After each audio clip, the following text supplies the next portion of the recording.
All right, let's dive into one of the biggest moments in modern space exploration, Artemis 2. This is the mission, the one that finally marks humanity's return to deep space with a crew, setting the stage for everything that comes next. Just think about that number for a second. 50 plus years. For over half a century, since Apollo 17 came home in 1972, deep space has been exclusively for robots. We haven't been back. Well, that long, quiet pause is finally over. So let's get into how this all went down. Artemis 2 wasn't just about finally ending that long wait. It was a ridiculously high-stakes test flight. The whole point was to prove that we're really, truly ready to go back. And this time, hopefully, to stay.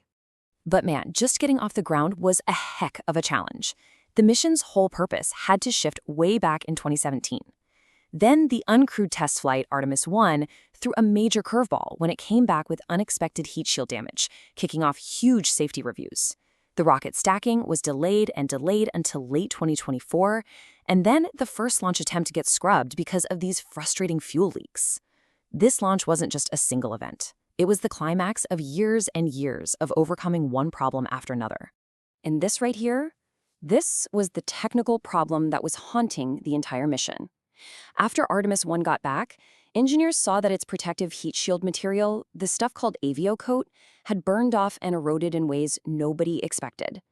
Now, for a mission with 4 astronauts on board, that's not just a small problem, it was the single biggest worry hanging over everyone's heads. The whole flight was basically shadowed by one question: would that shield hold up when they came screaming back home? And of course, at the absolute heart of all this technology and risk were the people themselves.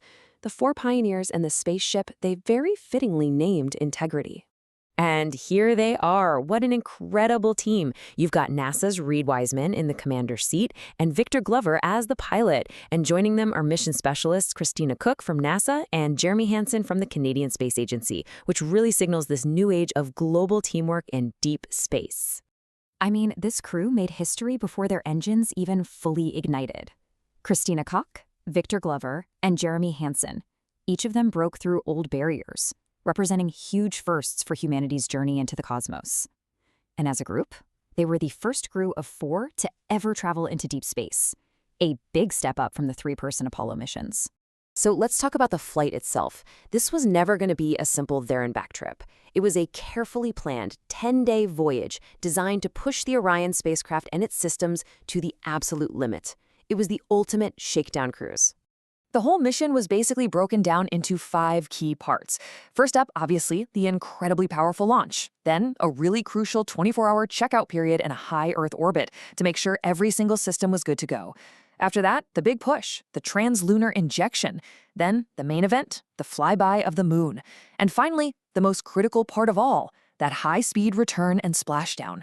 So after spending a whole day just running diagnostics and making sure their ship was absolutely perfect, the crew got the go from Houston. This was the point of no return, the translunar injection. It was a single perfect engine burn that lasted just under 6 minutes. And that's all it took to slingshot them out of Earth's orbit and commit them to their trip around the moon. And this is where things get really, really cool. As they flew out toward the moon, the Artemis 2 crew wasn't just retracing the steps of the Apollo astronauts. They were about to go farther than any human had ever gone before. And on the 6th day of the flight, they did it. 252,756 miles from home. That is the new official record. They became the people who have traveled the farthest away from our planet, breaking a record that had stood for more than 50 years. But what's so important about this record is the why. The old record holder was the crew of Apollo 13, right? But their journey out that far was a desperate life-or-death maneuver after their spacecraft exploded. The Artemis 2 record wasn't an accident born from a crisis. It was achieved by design. It was a planned flight path to prove just how capable this new ship really is. So from this incredible distance, farther out than any human eyes had ever been, what did they actually get to see? It must have been just mind-blowing. As the moon slid between them and the sun, they witnessed a total solar eclipse from deep space. It let them see the sun's ghostly atmosphere, the corona, stretching out into space. And they saw something else amazing, little flashes of light on the dark part of the moon, which were tiny meteoroids hitting the surface in real time. But after all the amazing views and the record-breaking came the most dangerous part of the whole trip, the return to Earth, and the final exam for that heat shield that had everyone so worried. The physics of coming home from the moon are just brutal. The Orion capsule hits the atmosphere at almost 25,000 miles per hour. The heat it generates is almost unimaginable. Everything, the entire mission, it all came down to this one moment.